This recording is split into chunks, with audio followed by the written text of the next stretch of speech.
NID ছাড়া কি vote দেওয়া যাবে? বাংলাদেশে ভোট দিতে 2016 সালের পর থেকে জাতীয় পরিচয়পত্র অর্থাৎ এনআইডি কার্ড বাধ্যতামূলক। বাস্তবে কি শুধু এনআইডি কার্ড থাকলেই ভোট দেওয়া যায়? আসুন জেনে নেই। এটা অনেকেরই মনের প্রশ্ন। নির্বাচনে ভোটারদের মাঝে অনেক সময় এনআইডি নিয়ে প্রশ্ন সৃষ্টি হয়। কেউ হারিয়ে ফেলেছেন, কেউ প্লাস্টিক কার্ড হাতে পাননি, আবার কেউ নতুন ভোটার হয়েছেন, কিন্তু এখনো কার্ড আসেনি। কিন্তু জাতীয় পরিচয়পত্র বা স্মার্ট কার্ড সঙ্গে না থাকলেও আপনার নাম যদি ভোটার তালিকায় থাকে, তাহলে আপনি নির্বাচনে ভোট দিতে পারবেন। কিভাবে নিশ্চিত হবে পরিচয়?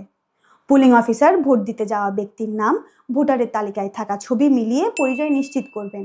যদি মিল থাকে, তাহলে আপনাকে ব্যালট পেপার দেওয়া হবে। সুতরাং নির্বাচনে ভোট দেওয়ার জন্য শুধু এনআইডি কার্ড বাধ্যতামূলক নয়। আপনার নাম যদি ভোটার তালিকায় থাকে, তাহলে ভোট দিতে পারবেন নিরাপদে। যদি এনআইডি কার্ড হাতে না থাকে, ভোটের দিন ভয় পাবেন না। শুধু নিশ্চিত হন আপনার নাম ভোটার তালিকায় আছে কিনা। ভোট দিন, আপনার অধিকার প্রয়োগ করুন।